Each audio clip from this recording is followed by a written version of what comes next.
अगर ये वीडियो आपको पसंद आए तो लाइक करें और शेयर करना मत भूलिए। सब्सक्राइब करें लक्ष्य टीवी चैनल को और बेल आइकॉन पर क्लिक करना मत भूलिए लेटेस्ट वीडियो सबसे पहले पाने के लिए।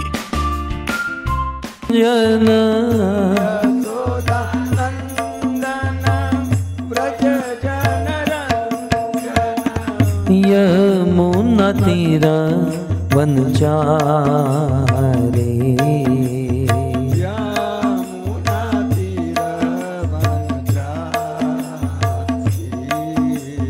यमुना तीरा वन चारे, यमुना तीरा वन चारे। जय राधा माधव कुंज बिहारी, जय राधा माधव कुंज बिहारी। यहाँ पर भगवान रामचंद्र विराजमान है और राम ही कृष्ण है, कृष्ण ही राम है। तो आज हम राम धुन गाएंगे, ठीक है। श्री राम जय राम जय जय राम, गाइए। श्री राम जय राम जय जय राम,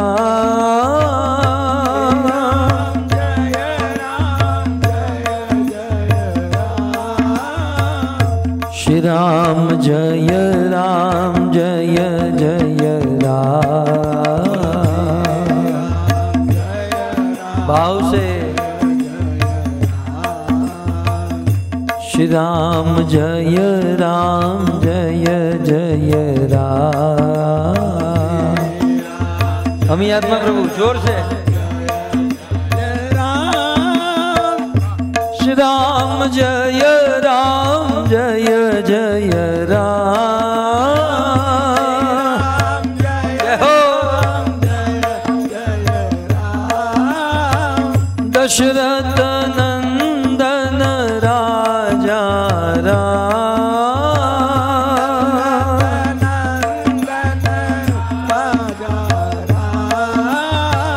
कौशल्या नंदन सीताराम,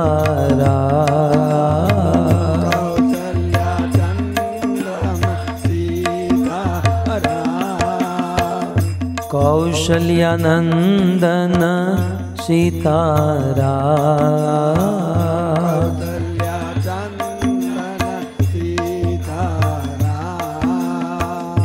श्री राम जय राम जय जय राम,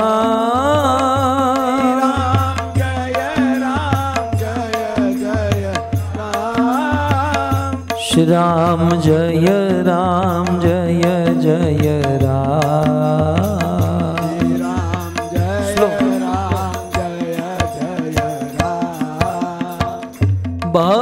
भद्रगिरीश्वर राजा राम,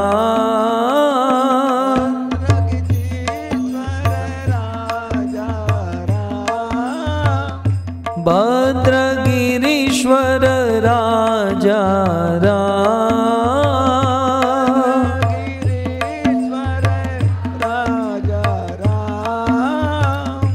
गंगा तुलसी शालिग्राम,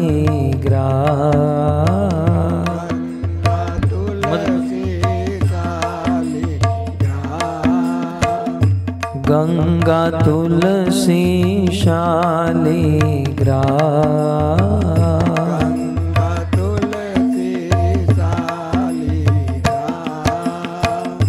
श्री राम जय राम जय जय राम,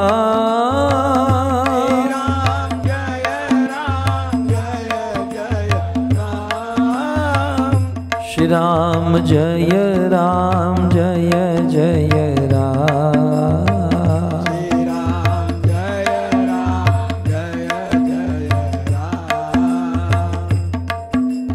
राम कृष्ण हरे राम कृष्ण हरे राम कृष्ण हरे राम कृष्ण हरे।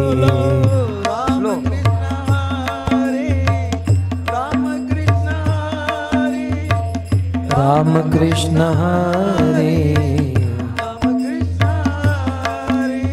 राम कृष्ण हरे राम कृष्ण हरे राम कृष्ण हरे राम कृष्ण हरे।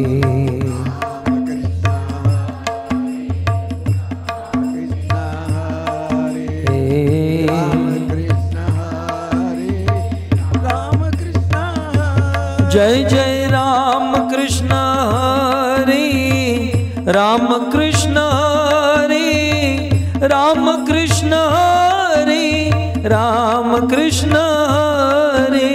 राम कृष्ण हरे जय हो राम कृष्ण हरे राम कृष्ण हरे राम कृष्ण हरे। जय जय राम कृष्ण हरे राम कृष्ण हरे राम कृष्ण हरे राम कृष्ण हरे।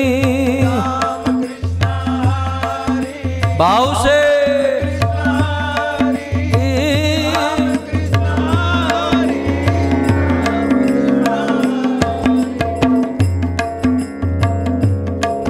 हरे राम राम राम सीता राम राम राम।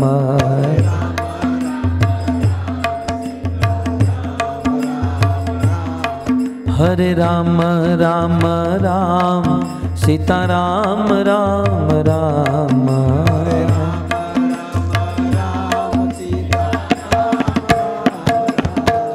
हरे राम राम राम सीता राम राम राम।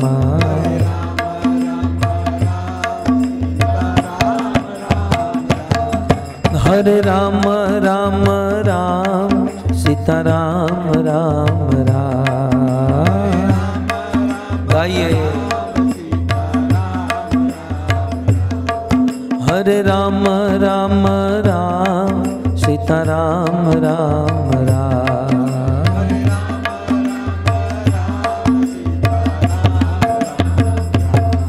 हरे राम राम राम सीता राम राम राम। गाइए हरे राम राम राम सीता राम राम राम।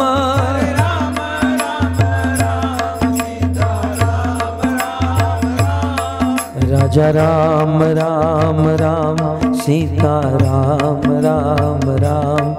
राजा राम राम राम सीता राम राम राम। सीता राम राम राम राजा राम राम राम सीता राम। राजा राम राम राम सीता राम राम राम। राजा राम राम राम सीता राम राम राम।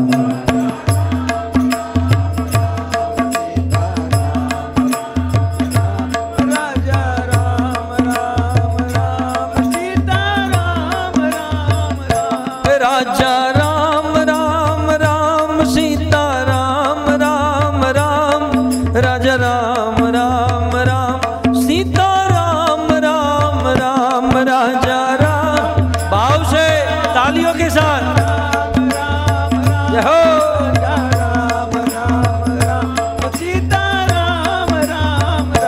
राजा राम राम राम सीता राम राम राम।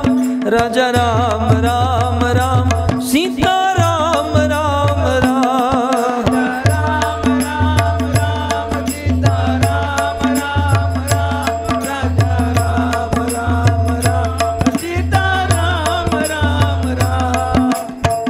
नाम महान धन है अपनों नहीं दो। अगर ये वीडियो आपको पसंद आया हो तो लाइक करें और शेयर करना मत भूलिए। सब्सक्राइब करें लक्ष्य टीवी चैनल को और बेल आइकॉन पर क्लिक करना मत भूलिए लेटेस्ट वीडियो सबसे पहले पाने के लिए। सरी संपत्तियों रकमाने नाम महाधन है अपनो नहीं दूसरी संपत्तियों रकमानी छोड़ यटारी यटा जग की हमको कोटिया ब्रिज माही बना दे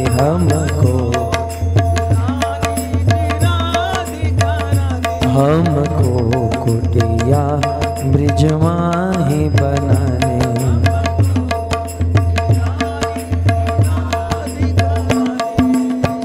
टूक मिले रसिकों की सदा और पीबन को यमुना जल पानी टूक मिले रसिकों की सदा और पीबन को यमुना जल पानी हमें यौरन की परवाह नहीं अपनी ठकुरानी शिराधिकाराने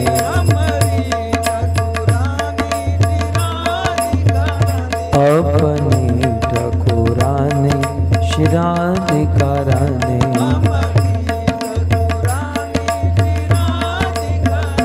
हम राधा श्याम सुंदर राधा श्याम सुंदर राधा श्याम सुंदर राधे जय श्री श्री राधा श्याम सुंदर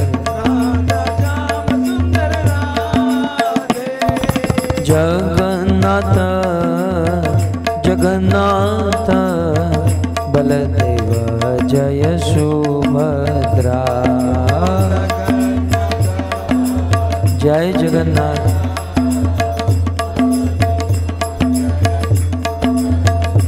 हम गौर निताय जय गौर निताय जय गौर निताय जय श्री श्री गौर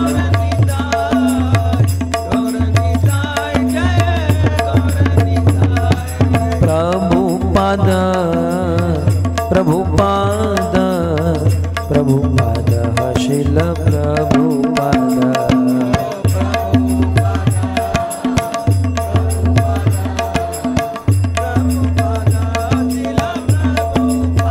जय जय प्रभुपाद प्रभुपाद प्रभुपाद प्रभुपाद जय जय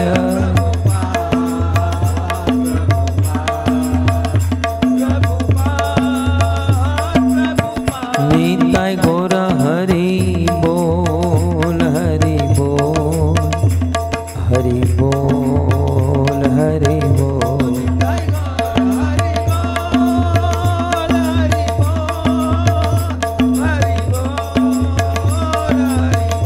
युग धर्म हरिनाम संकीर्तन के ग्रंथराज श्रीमद् भागवतम महापुराण की शिल प्रभुपाद की निताई गौर प्रेमानंदे हरि हरि हरि बोल।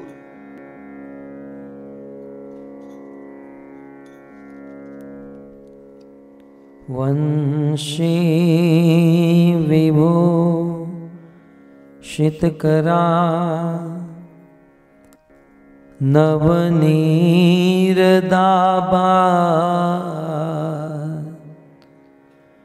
पीतांबर तरुणबिम्बफल दरोष्ठा पूर्णेन्दुसुन्दरमुखा अरविन्दनेत्रा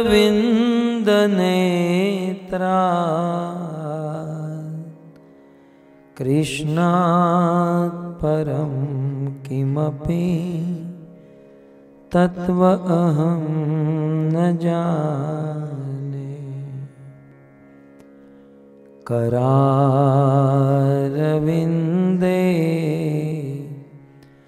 न पदारविन्दं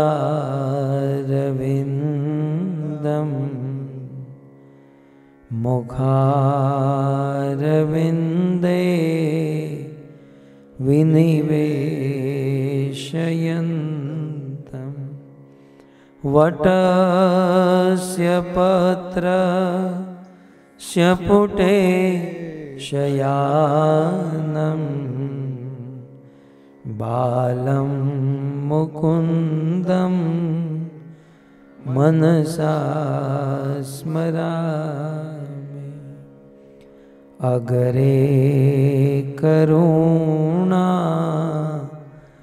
मत पाण्डवानां दुशासनेन हतवस्त्रकेशा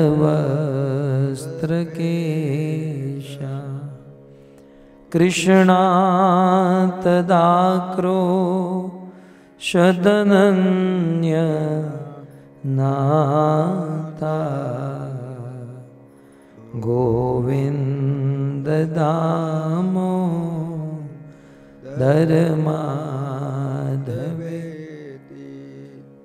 गृहे गृहे गोप वधू कदम्बा सर्वे मिलित्वा समवाययोगम्।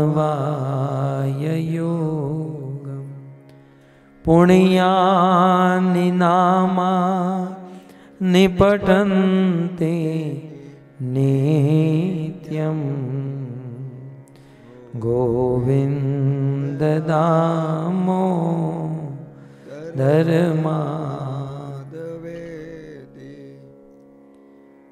ॐ नमो भगवते वासुदेवाय। बोलिए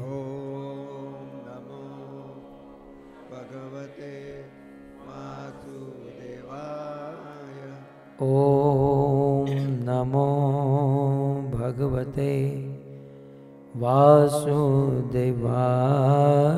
ओम नमो भगवते वासुदेवाय। ओम नमो भगवते वासुदेवाय। ओम नमो भगवते वासुदेवाय।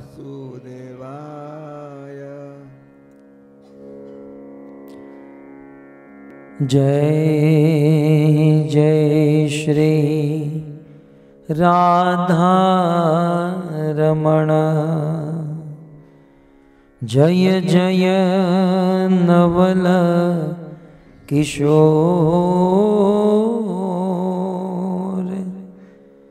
जय गोपी चित चोर प्रभु। जय गोपी चित चोर प्रभु। जय जय माखन चोर। जय जय माखन चोर। श्री बाल कृष्ण लाल की जय हो। गोवर्धन नाथ की जय। जैसे भागवत किसी के घर पर आता है तो मानो भगवान घर पर आ रहे हैं। भागवत की सेरेमनी होती है तो विधि के अनुसार मैंने भागवत का प्रथम स्कंद उठाया और खोला तो मेरे सामने भागवत का दिव्य श्लोक प्रकट हुआ। उस श्लोक में लिखा था धर्म स्वनुष्ठितः पुंसाम विश्वक्सेन कथासु यः न उत्पादयेत यदि रतिम श्रम एव ही केवलम। धेनुमती नदी के तट पर, श्री गोमती नदी के तट पर सूत जी समस्त ऋषि मुनियों के माध्यम से हम सबको एक सिद्धांत बता रहे हैं। धर्म स्वनुष्ठितः पुंसाम, हमारे जीवन में जितने भी धर्म है, धर्म के बहुत सारे अर्थ होते हैं। इस श्लोक में धर्म का मूल अर्थ है कर्तव्य, रिस्पॉन्सिबिलिटी। हम सब मनुष्य हैं और मनुष्य में भी गृहस्थ है, संसारी है, तो हम सब मनुष्यों की बहुत सारी रिस्पॉन्सिबिलिटी होती है, बहुत सारे कर्तव्य होते हैं और हम सबको अपने अपने कर्तव्य निभाने चाहिए। कुछ लोग भक्ति के नाम पर अपने कर्तव्यों को छोड़ देते हैं, ये अपना और अपने गुरु का, यहां तक मेरे कृष्ण का नाम बिगाड़ते हैं। यदि हम हमारे भौतिक जीवन के भौतिक कर्तव्यों को ही ठीक से नहीं निभाएंगे तो आध्यात्मिक भगवान और गुरु के कर्तव्यों को क्या खाक निभाएंगे? क्या आशा रखी जा सकती है उन लोगों से जो अपने स्वाभाविक कर्तव्य, अपने सांसारिक कर्तव्यों को नहीं निभाते? कर्तव्य को निभाए।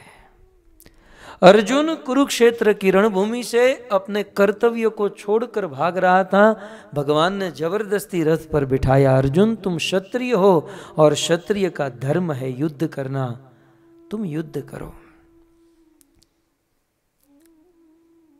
कर्तव्य, यदि हम गृहस्थ हैं, यदि कोई पति है तो अपनी पत्नी का पालन करना, बच्चों का भरण पोषण करना, ये पति का कर्तव्य है।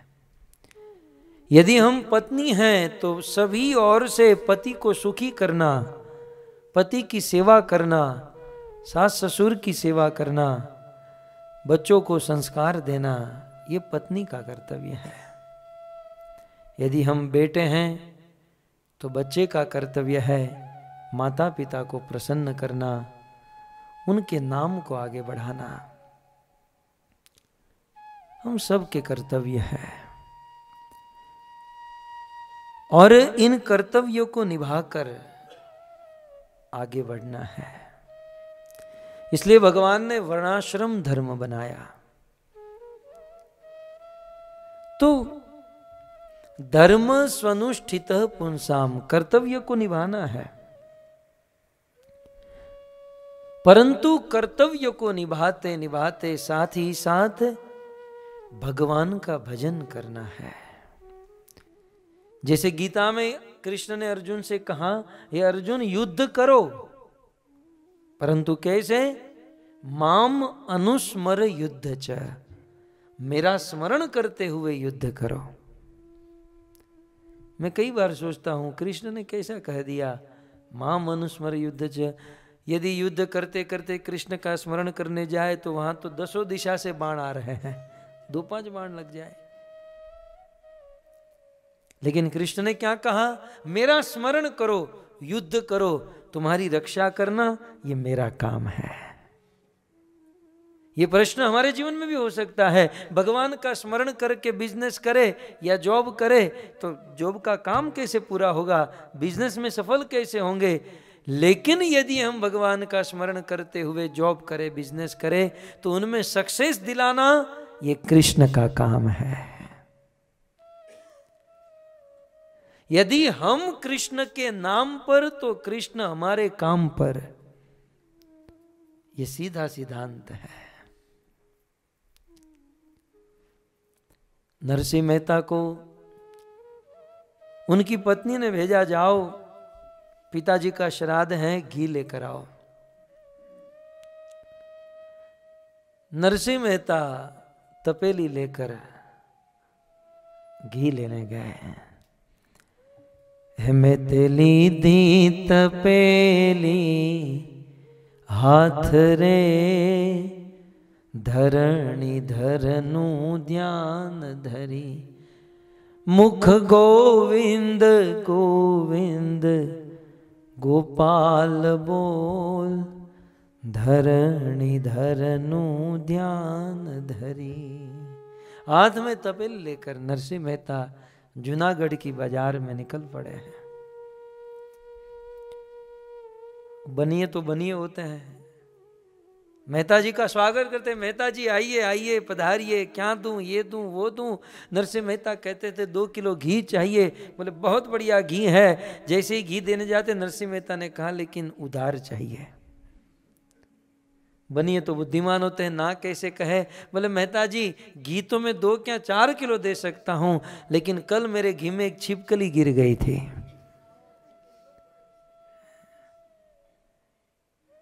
नरसिंह मेहता ने कहा कि नहीं है तो हमें ठाकुर जी को चढ़ाना है, ऐसा घी नहीं चाहिए। बहुत सारी दुकान पर घूमे, लेकिन कल का इतिहास भक्तों, जूनागढ़ की बाजार ने नरसिंह को घी नहीं दिया। फिर क्या कहते हैं, एक वैष्णव जननु हाट रे, धरणी धरनु ध्यान धरी, मुख गोविंद गोविंद गोपाल बोल, धरणी धरनु ध्यान धरी। घी खोज रहे थे तो एक वैष्णव जननु हाट रे, एक वैष्णव की दुकान थी। और वैष्णव का अर्थ तो आप जानती होंगे, वैष्णव जन तो तेने कहिए हैं जे पीड़ पर आई जाने। वैष्णव किसे कहते हैं? जो बड़ा बड़ा तिलक खींचते हैं, जो लंबी लंबी शिखा रखते हैं, जो धोती कुर्ता पहनते हैं, ये वैष्णव है? नहीं, कपड़ों से कोई वैष्णव नहीं होता, गुणों से होता है। और वैष्णव का इमीडिएट प्रथम गुण क्या है? वे दूसरों की पीड़ा को समझता है। जो पराई पीड़ को समझे और उसे दूर करने का पूरा पूरा प्रयास करे, उसे वैष्णव कहते हैं। और ऐसे ही एक वैष्णव का हाट माने दुकान। मेहता जी उस वैष्णव की दुकान में गए, निवेदन किए, और अब तो पहले ही बता दिए घी लेने आया हूं लेकिन उधार चाहिए। ये तो वैष्णव की दुकान थी, वो तो पर पीड़ा समझने वाले। बोले मेहता जी कोई बात नहीं, उधार तो उधार लेकर जाइए, लेकिन एक काम करना होगा। बोले क्या? बोले एक भजन सुनाना होगा। नरसिंह मेहता हमारे मधुसूदन प्रभु की तरह करताल जेब में ही रखते थे। बस कोई बोल दे के कीर्तन करो तो करताल निकाला और भजन शुरू। तो मेहता जी एक भजन सुनाना होगा। नरसिंह ने तुरंत अपना करताल निकाला और भजन गाने लगे। अब बात कुछ ऐसी हुई, ये जब शुरू करते थे तो तुकाराम की कथा मैंने सुनाई ना, 5 बजे शुरू किया तो रात को 2 बजे तक। तो इन्होंने भजन शुरू किया, भजन गाते गाते गाते गाते दोपहर को निकले थे, रात हो गई और वहां पिताजी का श्राद्ध था। लेकिन जैसे मैंने आपको कहा, यदि हम भगवान के नाम पर तो भगवान हमारे काम पर। नरसिंह भगवान के नाम पर नाच रहे थे और नरसिंह भगवान का नाम ले और भगवान नरसिंह के नाम को अधूरा छोड़े, नरसिंह के काम को अधूरा छोड़े। भक्तों, घटना तो ऐसी घटी कि अखिल ब्रह्मांड नायक भगवान कृष्ण नरसिंह मेहता का रूप लेकर प्रकट हुए। नरसिंह मेहता तो भजन कीर्तन कर रहे थे, लेकिन यहां कृष्ण नरसिंह का रूप लेकर घर पर गए और पत्नी ने बहुत डांटा भगवान को। भगवान ने सोचा, यार आज तक लक्ष्मी ने मुझे नहीं डांटा, राधा ने नहीं डांटा, ये तो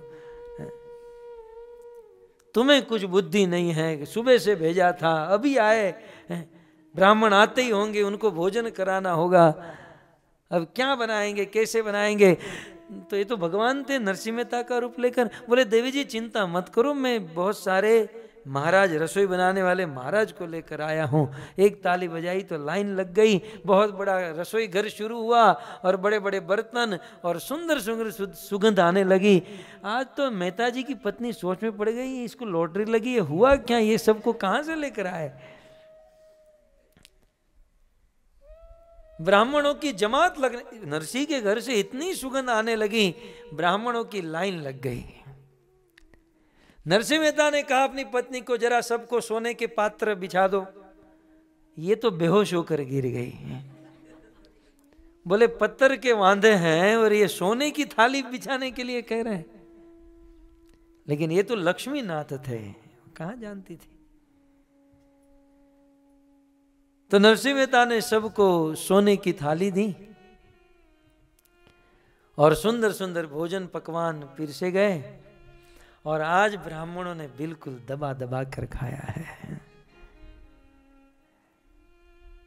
वर्णन तो यहां तक है, ब्राह्मण भोजन कर लिए और जूठी थाली जब उठाए, बोले ये कहां धोना है। तो भगवान ने कहा कि ये आपके घर लेकर जाना है। ब्राह्मण तो नाचने लगे, सोने की थाली घर पर।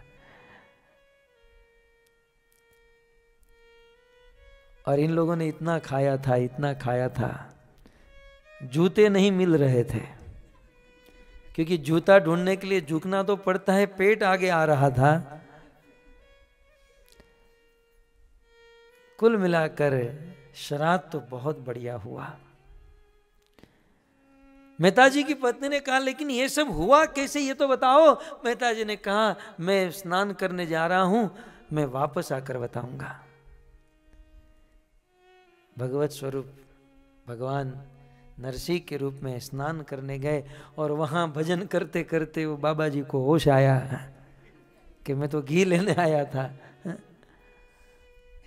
घी लेने आया था। होश आया, घी का पात्र लेकर वापस लौटे और चिंता थी, टेंशन था कि पत्नी डांटेगी, पत्नी डांटेगी। और घर पर पहुंचे तो पत्नी चरणों में गिर गई। वाह महाराज वाह, मान गई आपको। बोले बोल क्या रही है। बोले क्षमा कर दो, मुझे आने में देरी हो गई। बोले देरी कहां से हुई, इतना अच्छा श्राद्ध किया आपने, ये आप इतनी सोने की थाली, इतना सारा धन संपत्ति, ये सब कुछ कहां से लाए। नरसिंह मेहता सोच में पड़ गई, ये बोल क्या रही है। फिर सोचा कि मैं भगवान का नाम गा रहा था, निश्चित भगवान मेरा काम करने के लिए आए होंगे। कहा मैती वो मैं नहीं था। बोले आप नहीं थे तो कौन था। बोले जिनका रात दिन में भजन करता हूं, अखिल ब्रह्मांड नायक मेरा ईश्वर, वो मेरा कृष्ण था। कृष्ण था। इतना सुनकर नरसिंह मेहता ने पहले तो यह कहा कि तुम मुझे हर समय डांटती रहती है, देवी तूने उसे डांटा तो नहीं है ना। बोले मैंने तो बहुत डांटा। बोले वो कहां गए। बोले अभी भी कहकर गए कि मैं स्नान करके आता हूं। नरसिंह मेहता दौड़ कर गए भगवान को खोजने के लिए। मुझे जो आपसे कहना था, कथा तो ये सब बहुत लंबी चौड़ी है, लेकिन मैं ये कह रहा था यदि हम भगवान के नाम पर तो भगवान हमारे काम पर। इसलिए धर्म स्वनुष्ठितः पुंसाम विश्वक्सेन कथा सुयः। यदि हम हमारे भौतिक जीवन के कर्तव्य को कितना भी अच्छे तरीके से निभाए, परंतु यदि हमारी भगवान की कथा में रुचि उत्पन्न नहीं होती है, कहते हैं विश्वक्सेन कथासु यह न उत्पादयेत यदि रतिम। जीवन के कर्तव्य कितने भी परफेक्ट तरीके से निभाए, लेकिन भगवत कथा में रुचि उत्पन्न न हो तो जीवन में किए हुए सारे कर्तव्य श्रम एव ही केवलम, मात्र श्रम है जिसका कोई लाभ नहीं है, कोई लाभ नहीं। अतः जीवन के प्रत्येक कार्य के पीछे भगवत कथा में रुचि उत्पन्न होनी चाहिए। हम जीवन के जो कार्य करते हैं ना, वह कार्य सफल है या नहीं कैसे पता चले? हमारे कार्य की सफलता का मीटर क्या है? मीटर यही है कि कार्य के बाद भगवत कथा में रुचि हो रही है कि नहीं, भगवान में या भगवत कथा में हमारा मन लग रहा है कि नहीं। यही है बैरोमीटर। तब आपके मन में प्रश्न होगा कि हम जीवन के कार्य किस प्रकार से करें ताकि हमारा मन भगवान में लगे, हमारा मन भगवान की कथाओं में लगे। तो महात्माओं ने बड़े गूढ़ रहस्य के रूप में यह बात बताई कि जब तक भगवान से संबंध नहीं जोड़ेंगे, जब तक भगवान से संबंध जोड़कर उनकी सेवा नहीं करेंगे, या जब तक भगवान के उद्देश्य के लिए हम जीवन के कार्य नहीं करेंगे, तब तक भगवान की कथा में या भगवान में रुचि उत्पन्न नहीं होगी। इसलिए जीवन के कोई भी कार्य भगवान को सेंटर में रखकर या भगवान को माध्यम बनाकर करने चाहिए। तो परम सौभाग्य है कि आप लोगों की रुचि आज भगवत कथा में है। इसका अर्थ है कहीं ना कहीं आप लोगों ने भगवान से संबंध जोड़ा है, कहीं ना कहीं आप लोगों का भगवान से कुछ प्रेम है। इसलिए इतनी भारी मात्रा में आप सब भगवान के विषय में सुनना चाहते हैं, और इस प्रकार से भगवान के विषय में सुनते सुनते यह प्रेम, यह रुचि और बढ़ती है। हम यहां पर कृष्ण की बड़ी मधुर बाल लीला का श्रवण कर रहे हैं। गत सत्र में हमने सुना पूतना नाम की राक्षसी आई कृष्ण को जान से मारने के लिए, परंतु भगवान श्री कृष्ण ने पूतना को तार दिया। कहते हैं पूतना का शरीर 3 कोस लंबा चौड़ा था, 7 कोस, 18-20 किलोमीटर लंबा चौड़ा पूतना का शरीर था। और कृष्ण 6 दिन के बालक, उसे उठाकर पूतना भागी। कृष्ण ने उनके प्राण पिए, पूतना धरती पर गिरी। पूतना के गिरते ही ब्रज में बहुत बड़ा आवाज हुआ, सब लोग दौड़कर आए। यशोदा रोहिणी आई और यशोदा देवी ने पूतना राक्षसी के शरीर पर कृष्ण को देखा, वो देखकर ही मूर्छित हो गई। अन्य गोपियां जैसे तैसे पूतना के शरीर के ऊपर चढ़कर कृष्ण को उतारा और यशोदा के गोद में लाकर रखा। यहां पर प्रश्न किया गया, क्या उन गोपियों को डर नहीं लगा इतनी बड़ी राक्षसी के ऊपर जाकर कृष्ण को उतारना? गोपियों का प्राण कृष्ण थे और कृष्ण संकट में यह गोपियां देख नहीं सकती। यशोदा के गोद में कृष्ण को रखा, यशोदा को होश आया। यशोदा ने बहुत प्रकार से कृष्ण की रक्षा की। ब्राह्मणों को बुलाया, स्वस्ति वाचन कराया, गोमूत्र आदि से कृष्ण को स्नान कराया और अनेक प्रकार के मंत्रों से कृष्ण की रक्षा की। यह देवता कृष्ण के आंखों की रक्षा करे, यह देवता कृष्ण के मस्तक की रक्षा करे, यह देवता कृष्ण के हाथों की रक्षा करे। यद्यपि ये सभी देवताओं की रक्षा करने वाले कृष्ण हैं, लेकिन हमारे ब्रज में कृष्ण के प्रति इतना प्रगाढ़ वात्सल्य है कि कृष्ण कितना हूं बड़ा पराक्रम करे, ब्रजवासी को तो यही लगता है कि कृष्ण हमारा लाला है। 11.5 वर्ष तक कृष्ण ब्रज में रहे, लेकिन एक पल के लिए भी किसी ने यह नहीं सोचा कि यह भगवान है। यह माधुर्य इतना प्रगाढ़ था कि ऐश्वर्य ढंक गया। इवन पुतना को मारा, फिर भी ब्रजवासियों को यही लगा कि भाई ये तो देवताओं की कृपा है, देवताओं ने बचा लिया। अगासुर बकासुर मारा, कालिया नाग का दमन किया, तो ये सारा श्रेय देवताओं को गया, कृष्ण को किसी ने श्रेय नहीं दिया। बोले ये तो हमारा लाला है। कृष्ण को कोई, क्योंकि वात्सल्य प्रगाढ़ है। तो कृष्ण की अनेकों प्रकार से रक्षा की गई और अंत में मां यशोदा ने कृष्ण को अपना स्तनपान कराया और कृष्ण को नींद आई। तब यशोदा को शांति हुई कि बच्चा स्वस्थ है। दूध पीने के बाद जब नींद आ जाए तो समझो कि स्वस्थ है। यहां दूसरी ओर नंद बाबा, सुबह हो चुकी थी और नंद बाबा मथुरा से चले थे। आपने सुना ना, नंदपति वचेश्वर। तो नंद बाबा गोकुल पहुंच गए। गोकुल पहुंचे और इतने बड़े शरीर को देखा, पर्वत के समान शरीर था। कुछ समय के लिए नंद बाबा को हुआ कि हम एड्रेस तो नहीं भूल गए, हम किसी और गांव में तो नहीं आ गए। लेकिन जैसे ही गांव के निकट पहुंचे, सारे ब्रजवासी गण नंद बाबा के पास और सारी घटना सुनाई और सुनाते हुए कहा कि लेकिन कृष्ण को कुछ नहीं हुआ। नंद बाबा को शांति हुई। नंद बाबा राजा थे।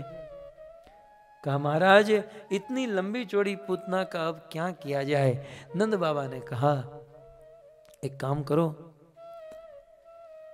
इतने बड़े शरीर को तो कैसे जला सकते हैं। नंद बाबा ने 1000 फरसू मंगाए और उस फरसू से पूतना के शरीर के टुकड़े किए गए। अब आप इमेजिन कीजिए, पूतना के पांव का अंगूठा हम मनुष्य से भी बड़ा होगा। तो चिता बना बनाकर पूतना के हजारों चिताएं बनी और पूतना के शरीर को जलाया गया।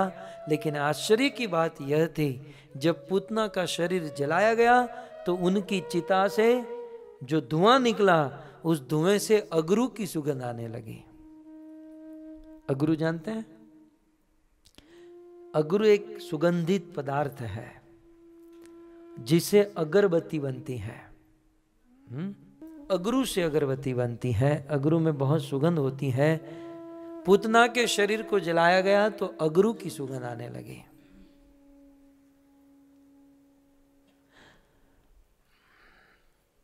महाराज परीक्षित ने प्रश्न पूछा कि सुखदेव जी, ये पूतना तो लोगों का मांस खाती थी, खून पीती थी, ये राक्षसी थी, मदिरा पीती थी। ऐसी राक्षसी को जलाने पर अगरू की सुगंध क्यों आने लगी? हम लोग देखते हैं साधारण मनुष्य को जलाया जाए तो भी उनकी चिता से बदबू आती है, और राक्षसी को जलाने पर अगरू की सुगंध, कारण क्या है?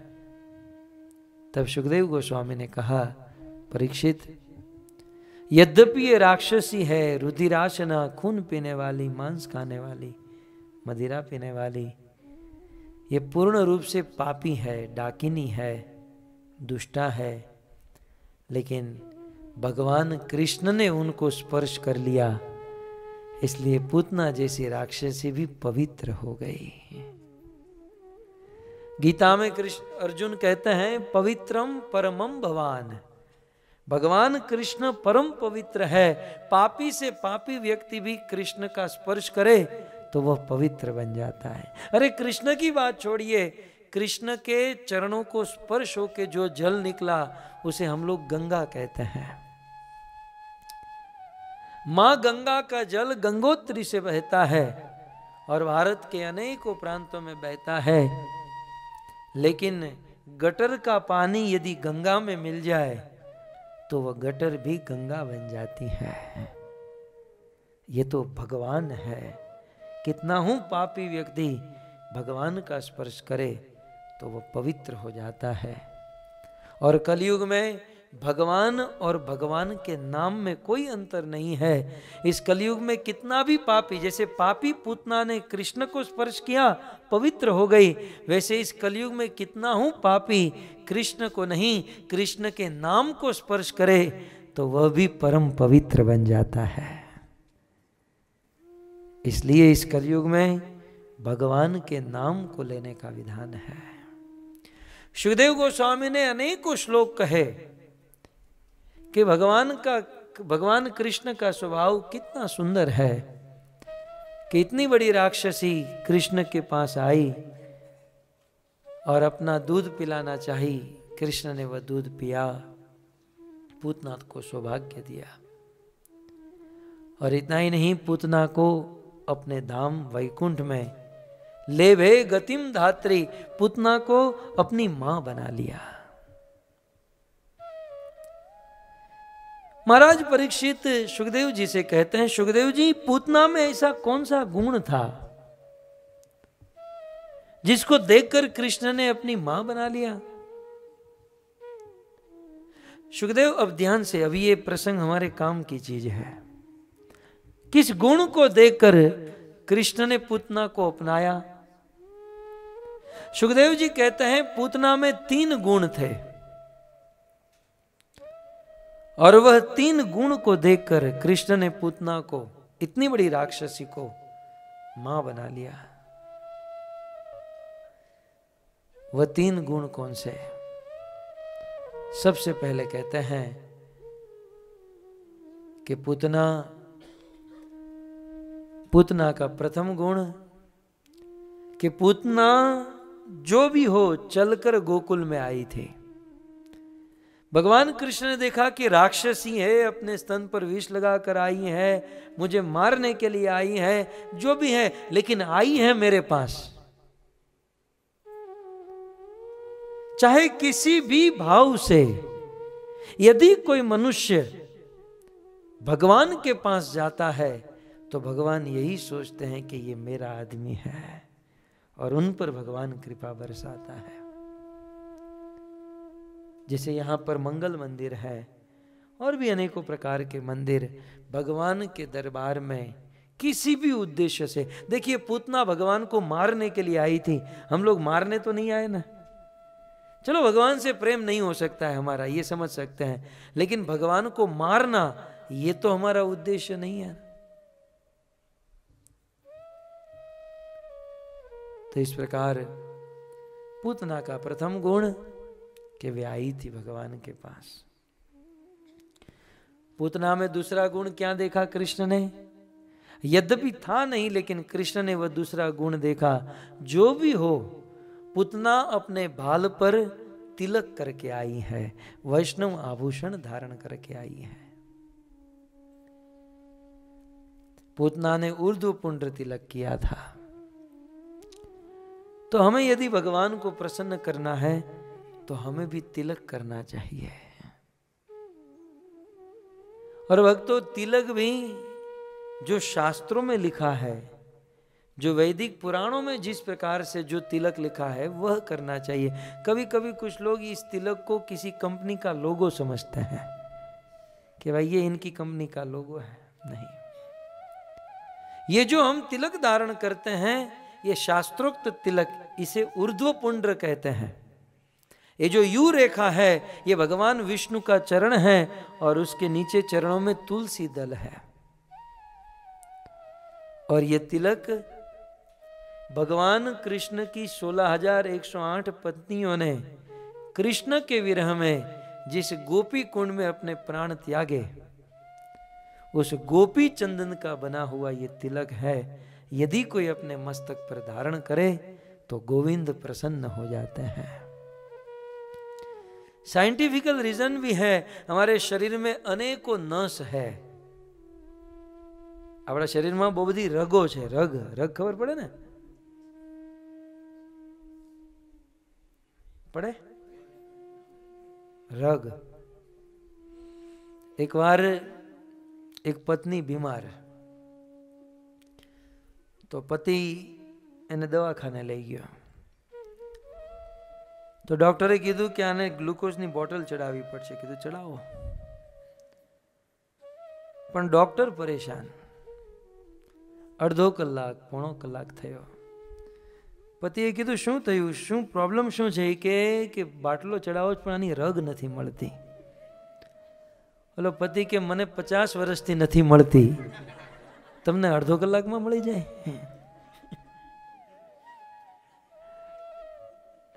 હવે रग खबर पड़ी. हमारे शरीर में बहुत रगे हैं, बहुत नसें हैं. साइंस ने तो यहाँ तक कहा एक मनुष्य की नस को यदि जोड़ा जाए तो पूरे पृथ्वी का परिघ बन जाए, इतनी सारी रगे हैं. तो इन सारी रग, इन सारी नसों का जंक्शन कहाँ पर है? यहाँ मस्तिष्क में है. और कभी कभी बहुत टेंशन करते हैं, चिंता करते तो यहाँ ट्रैफिक जाम हो जाता है, इसलिए सिर दर्द करता है. तो उस समय गोपी चंदन के द्वारा बने हुए तिलक को यदि हम धारण करते हैं तो सारी नसें शांत हो जाती हैं और भगवान को प्रसन्न करने वाला यह तिलक है. હું તો એટલું જ કહું કે તિલકની બહુ મહિમા અને તિલક કરવું જ જોઈએ. भागवत में 6ठे स्कंद में यमराज जी ने एक रिजोल्यूशन पास किया, अपने दूतों को कहा जिह्वान वक्ति भगवत गुणनाम ध्येयम चेतस्य न स्मरति तत् चरणार विंदम कृष्णाय नो नमति यत शिर एकदापि. यमराज जी ने कहा कि जो लोग तिलक नहीं करते हैं उन सालों को पकड़ घसीट घसीट कर लाओ, हम उनकी पिटाई करेंगे नरक में. लेकिन याद रहे जो लोग तिलक करते हैं गलती से भी उसके पास मत जाना, और यदि चले गए तो मैं जिम्मेवार नहीं हूं. तिलक की इतनी महिमा है. અને હું તો એટલું જ કહું કે ભાઈ આટલી આટલી મહિમા સાંભળ્યા છતાંય જો આપણે तिलक ન કરી શકીએ તો કોઈ વાંધો નહીં, પણ જે तिलक કરતા હોય એની નિંદા ન કરવી જોઈએ. तो पूतना का दूसरा गुण, पहला गुण क्या कि वो आई थी कृष्ण के पास, है ना, और दूसरा गुण तिलक करके आई थी. और पूतना का तीसरा गुण क्या था? अपने गले में कंठी पहनकर आई थी. पूतना अपने गले में तुलसी की कंठी पहनकर आई थी और तुलसी को देखकर कृष्ण बड़े प्रसन्न होते हैं. हनुमान जी महाराज विचरण करते करते लंका में गए और लंका में सीता को बहुत खोजा, नहीं मिली. हनुमान जी की दृष्टि उस लंका में किसी एक घर पर गई जिस घर के प्रांगण में तुलसी लगी हुई थी. और उस समय हनुमान जी के मुख से निकल गया लंका निशीचर निकर निवासा. लंका निशीचर निकर निवासा, यहाँ कहाँ सत जन कर बासा. यहाँ कहाँ सत जन कर बासा. हनुमान जी ने कहा कि लंका में तो निशाचर रहते हैं. कौन रहते हैं? निशाचर का अर्थ क्या है? आप तो सब जानते हैं, मैं तो खाली फोकट बोल रहा हूं. सही बात है, लंका में निशाचर रहते हैं. और निशाचर का अर्थ क्या है? जरा जोर से बोलो, क्योंकि अपनी बात अपने पर ही आने वाली है, इसलिए जोर से बुलवा रहा हूं. निशाचर का मतलब क्या है? बोलो बोलो, ये बोलो, तमें बंगला बोलो. निशाचर माने राक्षस. हमारे वेदों में, शास्त्रों में राक्षसों को निशाचर कहा गया, या निशाचर को राक्षस कहा गया. अब निशाचर के अर्थ को यदि हम समझने का प्रयास करें तो निशा का अर्थ होता है रात, और चर माने विचरण करना. जो लेट नाइट तक निशाचर जो लेट नाइट तक विचरण करते हैं और लेट नाइट तक जगते रहते हैं, चाहे फेसबुक हो, व्हाट्सएप हो या जो भी लेकर बैठे हैं, उन सब को निशाचर कहते हैं। तो लंका में तो सब निशाचर हैं, लेट नाइट तक देर तक सोते हैं। यहां कहां सज्जन, लेकिन ये इसके घर पे तुलसी है निश्चित, यहां कोई वैष्णव रहता है। हनुमान जी महाराज बड़े प्रसन्न हो गए। जिसके घर पर तुलसी होती है ना, भक्त और भगवान प्रसन्न होते हैं। यहां तक कहा गया जिसके घर पर तुलसी का पौधा नहीं, वह घर नहीं, वह श्मशान है। तुलसी भगवान की प्रिया है, तुलसी भगवान को पसंद है। भगवान का वरदान है कि बिना तुलसी के भगवान कुछ स्वीकार नहीं करते। आप 56 भोग बनाओ, 108 भोग बनाओ और ठाकुर जी को अर्पण करो, और यदि उसमें तुलसी पत्र न रखो तो ठाकुर जी उसे खाने की बात तो दूर रही, उसे देखेंगे भी नहीं।